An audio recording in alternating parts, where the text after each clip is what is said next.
అందరికీ నమస్కారం. ముఖ్యంగా మీడియా ముందుకు రావడానికి కారణం, నిన్నటి రోజున కల్తీ మద్యంలో కీలక పాత్ర పోషించిన వ్యక్తి జోగి రమేష్ బయటకు వచ్చి ఆ నోటు దులే నీకు ఈరోజు శాపంగా జైలు పాలైందని కూడా జోగి రమేష్ని తీవ్రంగా ఖండిస్తున్నాం. జోగి రమేష్ మాట్లాడుతున్నాడు, అయ్యా ఖబర్దార్ జాగ్రత్త, నోరు అదుపులో పెట్టుకొని మాట్లాడితే బాగుంటుంది. జోగి రమేష్, నువ్వు ఇంకా నీ వైఖరి మారలేదు, ఇంకా నీకు నీ నోటు దుల తగ్గలేదు.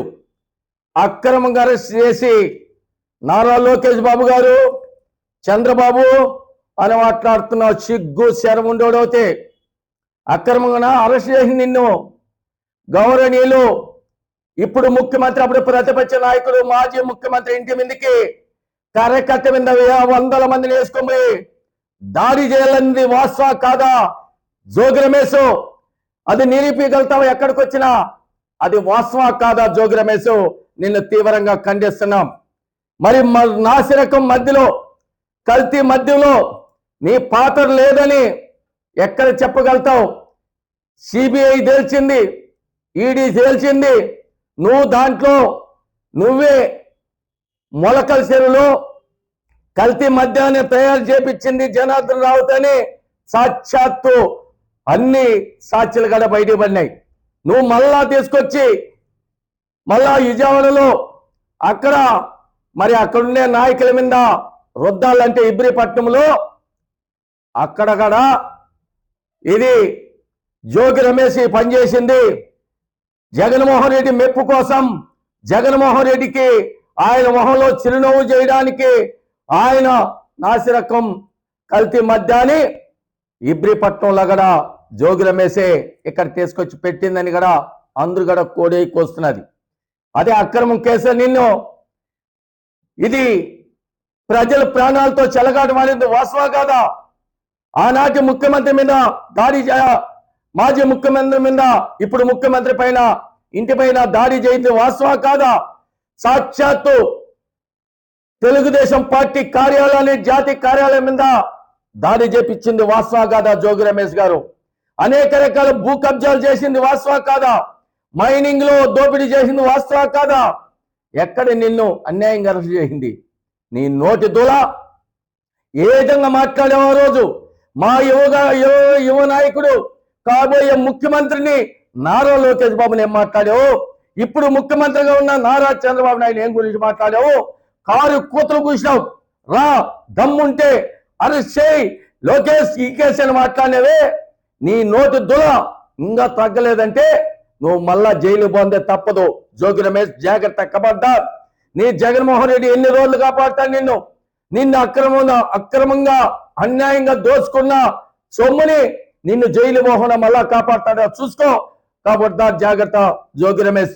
ఇంకొక రేషన్ బియ్యం దొంగ పేర్లి నాని మాట్లాడుతున్నాడు. ఈ వీళ్ళకి చిగ్గు చర్మ లేకుండా ఆనాది 2019 నుంచి 2024 వరకు ఎన్ని భూ కబ్జాలు, ఎన్ని రేషన్ మాపి, ఇసుక మాపి, మైనింగ్ మాపి, ఎర్రచంద్ర మాపి, ఈ విధంగా మాఫీలు చేసిన వాళ్ళంతా కూడా చట్టం దాని పని దాన్ని చేసుకుంటా పోయి ఈరోజు కటకల్లా ఉన్నారు. ఈరోజు మీరు అరెస్ట్ అయిన వాళ్ళంతా కూడా హరిశ్చంద్ర పక్కిళ్ళోళ్ళు కదా, మీరు ఎలాంటి అవినీతి పాల్పడలేదు కదా.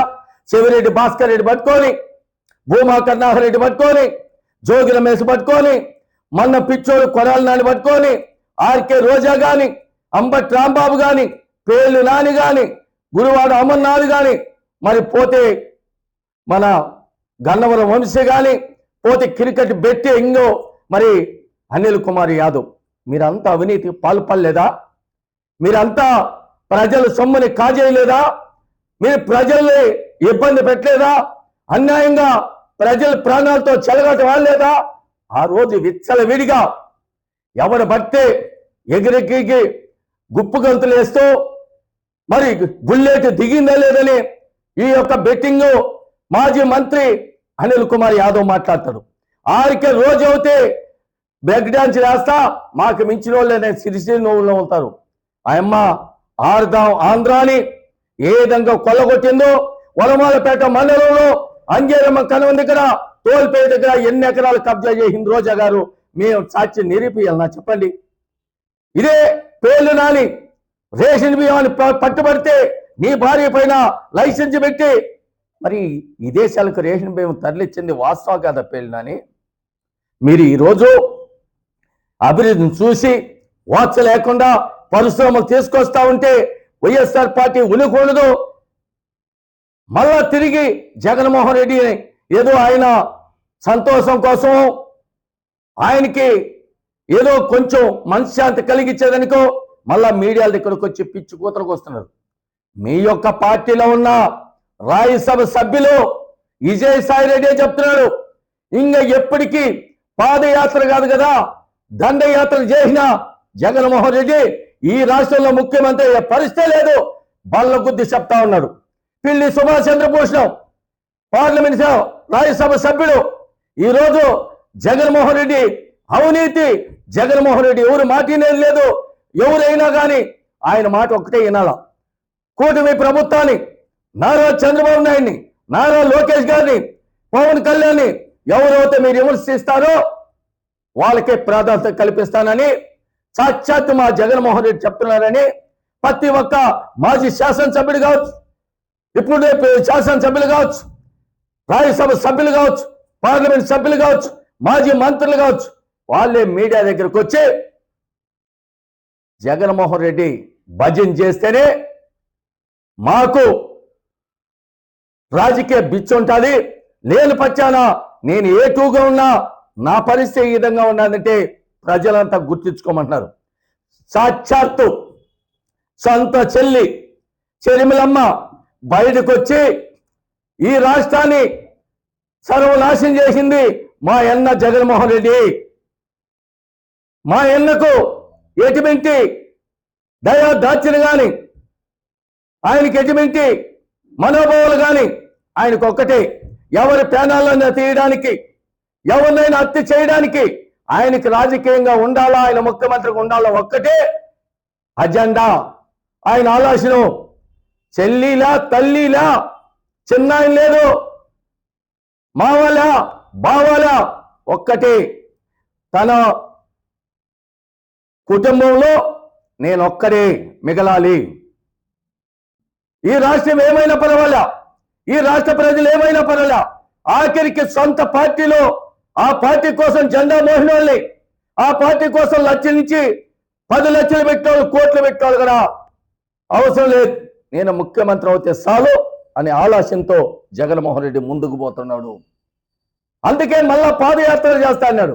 నిన్నగా చెప్పాను, నువ్వు పాదయాత్ర కదా పొల్లి దండాలు పెట్టినా, నువ్వు దండయాత్ర చేసినా ఈ రాష్ట్రంలో ప్రజలు నిన్ను నమ్మే పరిస్థితి లేదు, నిన్ను ఆదరించే పరిస్థితి లేదు. ఇప్పటికన్నా జోగి రమేష్ ఖబర్దార్ జాగ్రత్త, మళ్ళా వచ్చి రెడ్డి బుక్ గిడ్డి బుక్ అంటున్నావు, అదే నీ నోటు దొర, అదే నీ అహంకారం, అదే నీ యొక్క జైలు పాలు కావడానికి కారణం. గుర్తుపెట్టుకోండి, చాలా మంది మీ వైఎస్ఆర్లో ఉన్నారు, శాసనసభ్యులు కావచ్చు, మాజీ శాసనసభ్యులు కావచ్చు, మాజీ మంత్రులు కానీ, వాళ్ళందరూ అరెస్ట్ కాలేదంటే వాళ్ళకి నీ నోటి దుల్ల ఎవరికి లేదు, వాళ్ళకి పశ్చాత్తాపం ఉంది. ఒక ముఖ్యమంత్రిని ఏం మాట్లాడాలా ముందు వెనక ఆలోచన చేసి ఏం మాట్లాడాలా ఏం మాట్లాడకూడదు, ఇది మాట్లాడితే మంచిదా చెడుదా ఆలోచన చేసుకుని పోతా ఉన్నారు. 175 నిజవర్గాలలో నీ మాత్రం నోటుదులో ఉండేవాళ్ళు ఒక 10 మంది తప్పించి 165 మంది ఎవరన్నా ఉండాలా? గుర్తుపెట్టుకో జోగి రమేష్, ఎప్పుడైతే ఎదగాలనుకున్నాడు ఎదగాలి. మాట్లాడచ్చు, మేము కూడా మాట్లాడుతున్నాం, ఒరే తెరేని మాట్లాడే చలసోపడతాం. మా పార్టీ సిద్ధాంతాలు కలిగిన పార్టీ, మా నాయకుడు క్రమశిక్షణగా మాకు నేర్పించాడు. మా పార్టీలో సిద్ధాంతాలు క్రమశిక్షణలు మంచి మానవత్వం ఉంది. లేని పక్షాన కన్ను ఎర్రగా చేస్తే మీ పరిస్థితి సూరు గుర్తుపెట్టుకోండి. మేము ఆత్మపెట్టి సంపర్దాంగం కాదు. మా పార్టీలో ఇది తెలుగువారి పార్టీ, తెలుగుదేశం పార్టీ. ఈ ప్రజల కోసం పుట్టిన పార్టీది, తెలుగు వారి కోసం పుట్టిన పార్టీ తెలుగుదేశం పార్టీ అని ఆనాడు అన్న నందమూరి తారక రామారావు స్థాపించిన పార్టీ ఇది. ఆ పార్టీకి సిద్ధాంతాలు ఉంటాయి. మీ మాట రోజుకొక మాట, పూటకొక మాట, మాట తప్పనంటారు, మనవా తిప్పనంటారు, మంచే తిరుగుతారు, గిరిగిర తిరుగుతారు. ఎక్కడున్నాయి మీ దాంట్లో? మీ పార్టీలో సిద్ధాంతాలు ఏమున్నాయి? మీ పార్టీలో సిద్ధాంతాలు ఉంటే శాశ్వతంగా ఏ రాజకీయ పార్టీ 29 రాష్ట్రాలలో మన భారతదేశం ఉన్నది, ఎక్కడ కానీ శాశ్వత అధ్యక్షునిగా ఎన్నుకున్నది ఒక వైఎస్ఆర్ పార్టీ అని కదా మీడియా ద్వారా తెలియజేస్తున్నా. మా పార్టీ గారు ఉన్నాయి, ఇంకా బీజేపీ ఉంది, కాంగ్రెస్ ఉంది, జనసేన ఉన్నాయి, కమ్యూనిస్టులు ఉన్నాయి. 2 ఏళ్ళకు ఒక్కసారి అధ్యక్షుని ఎన్నుకునే సంస్కృతి ఉంది. అంతేగాని మీ పార్టీకి ఇది విధానాలు ఒక క్రమశిక్షణ లేని పార్టీ కాదు. ఇప్పటికన్నా జోగి రమేష్ ఖబర్దార్, జాగ్రత్త. మళ్ళా ఒక్కసారి మా నాయకుడిని నారా చంద్రబాబు, నారా లోకేష్ గారు మాట్లాడితే నీ కర్మ నువ్వే అనుభవిస్తావు. జాగ్రత్త, ఖబర్దార్.